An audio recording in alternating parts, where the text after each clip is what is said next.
सत्य ही ईश्वर है। ईश्वर क्या है? सत्य है। जो ईश्वर है वही सत्य है और जो सत्य है वो ही ईश्वर है। सच से बड़ी कोई तपस्या नहीं है। आप किसी भी मंदिर में चले जाओ और झूठ बोलो तो भगवान आपकी पूजा को नहीं मानेंगे और आप स्वीकार नहीं करेंगे। अगर आप घर में हैं, सच्चे हैं, ईमानदार हैं तो ईश्वर घर में भी आपकी पूजा को स्वीकार कर लेंगे। तो सबसे बड़ी पूजा, तपस्या, अर्चना क्या है? सच बोलना। सबसे बड़ी पूजा, अर्चना, तपस्या क्या है? सत्य बोलो, हमेशा सत्य बोलो। और झूठ से बड़ा कोई पाप नहीं। कोई इंसान कहता है हम पापी नहीं है, हमने कभी खून नहीं किया है, हमने कभी चोरी नहीं की है, हम पापी नहीं है।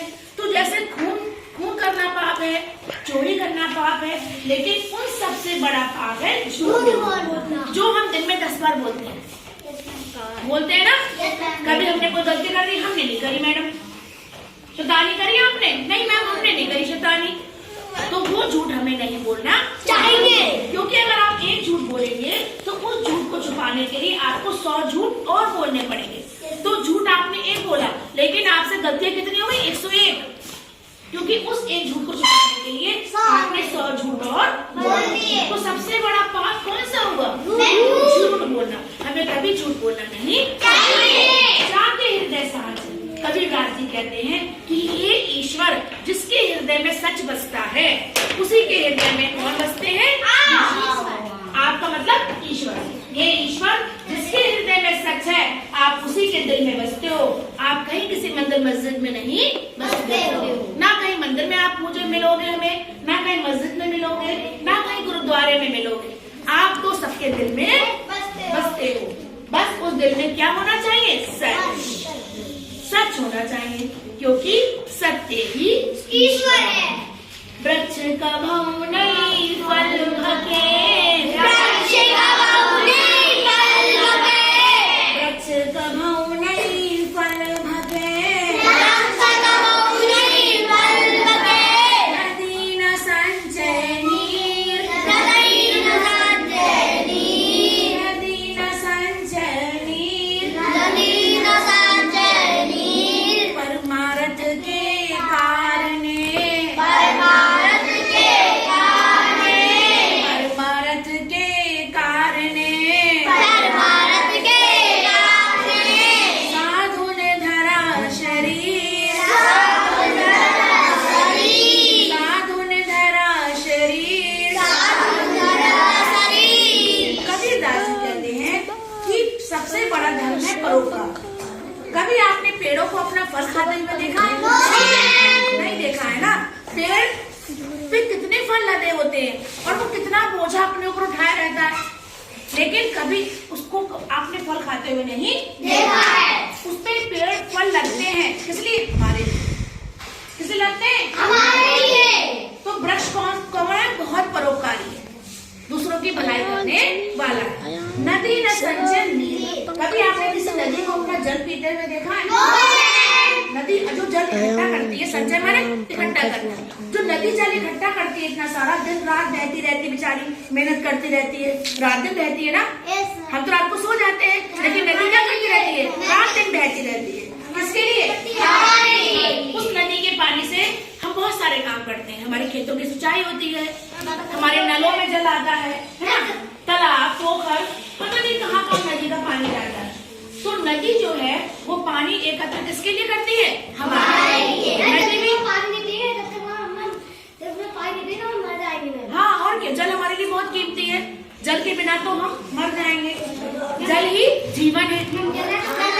जल है तो जीवन है। आपको मालूम है हमारे खेतों में पानी नहीं मिलेगा तो हम क्या खाएंगे? नलों में पानी नहीं आएगा तो हम क्या पिएंगे? काय से कपड़े धोएंगे, काय से बर्तन मांजेंगे। तो नदी जल जो है वो क्या बहुत कीमती है। और हमें, हाँ, जल है तो कल है, और हमें जल की क्या करनी चाहिए? बचत। हमें जल की बचत भी करनी चाहिए।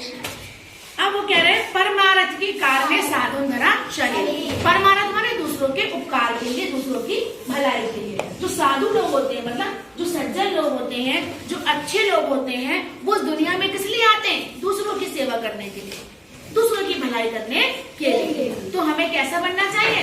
हमें इतना जीवन मिला है, हमें इंसान का जन्म मिला है, भगवान ने हमें इंसान का जन्म दिया है, तो हमें अपने जीवन में अच्छे अच्छे काम करने चाहिए। गरीबों की मदद करनी चाहिए, जो लोग कम पढ़े लिखे हैं उनको पढ़ाने में मदद करनी चाहिए, कोई बीमार है उसकी हमें सेवा करनी चाहिए, बूढ़ा अगर कोई सड़क पार कर रहा है तो उनको सड़क पार करा देनी चाहिए। ये सब आपकी उम्र के बच्चों के काम है, ये आप कर सकते हो। जब बड़े हो जाओगे तो आपके काम और दूसरे डिसाइड हो जाएंगे। तो आप कैसे बन सकते हो? सज्जन व्यक्ति। कैसे बन सकते हो? सज्जन व्यक्ति कोई और नहीं होते, हम सब सज्जन व्यक्ति हैं, क्योंकि कहीं ना कहीं हम एक दूसरे की कहीं ना कहीं किसी रूप में मदद करते हैं। तो जो अच्छे लोग होते हैं, सज्जन का मतलब अच्छे लोग, जो अच्छे लोग होते हैं वो दूसरों के लिए ही अपने शरीर को धारण करते हैं। हमें इस शरीर से अपनी तो मदद करनी चाहिए, लेकिन दूसरों की मदद के बारे में पहले सोचना चाहिए। जहाँ ज्ञान तह धर्म है, जहाँ ज्ञान तह धर्म है, जहाँ झूठ वहाँ पाप, जहाँ झूठ तह पाप, जहाँ लोभ तह काल है, जहाँ लोभ तह काल है, जहाँ क्षमा तह आप, जहाँ क्षमा तह आप, इस दोहे में कबीरदास जी आपको बता रहे हैं कि जहाँ ज्ञान है, ज्ञान मतलब जिसको पढ़ाई लिखाई का ज्ञान है, जिसको समझ है, वही धर्म है। धर्म क्या है? धर्म ज्ञान। अगर हमें ज्ञान ही नहीं किसी चीज का, तो हम धर्म की बातें करना हमारे लिए क्या है? बेकार। कोई धर्म हिंदू नहीं है, कोई मुस्लिम धर्म नहीं है, कोई सिख धर्म नहीं है, कोई ईसाई धर्म नहीं है। धर्म कौन सा है? इंसानियत का। धर्म कौन सा है हमारा? इंसानियत का हमारा धर्म है। और हमारा काम क्या है? ज्ञान।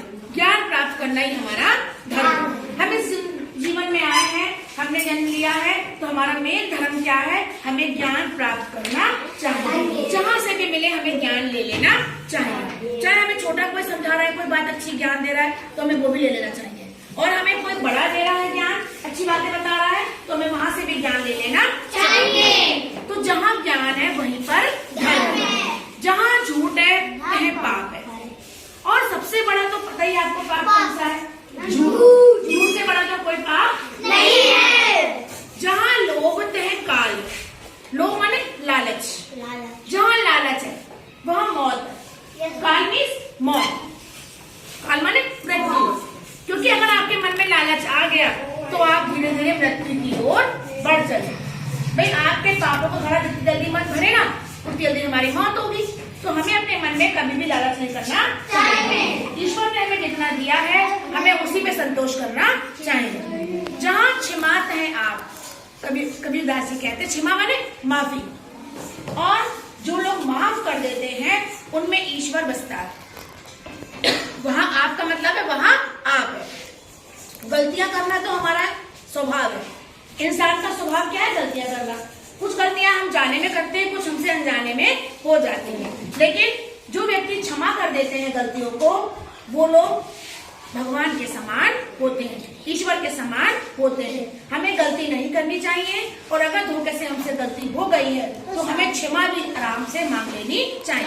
हमें माफी मांग लेनी चाहिए। आई एम सॉरी मैम, हमसे गलती हो गई, या पापा हमसे गलती हो गई। तो पापा क्या करेंगे? आपकी गलती को माफ कर देंगे। लेकिन अगर आप अपनी गलती को मानोगे ही नहीं तो पापा आपकी गलती को माफ नहीं करेंगे, टीचर भी अपनी गलती को माफ नहीं करेंगे, बल्कि और क्या करेंगे? डांटेंगे, मारेंगे भी, पिटाई भी लगा देंगे, गुस्सा भी हो जाएंगे, हो सकता है पनिशमेंट दे दें, आपको खड़ा कर दें।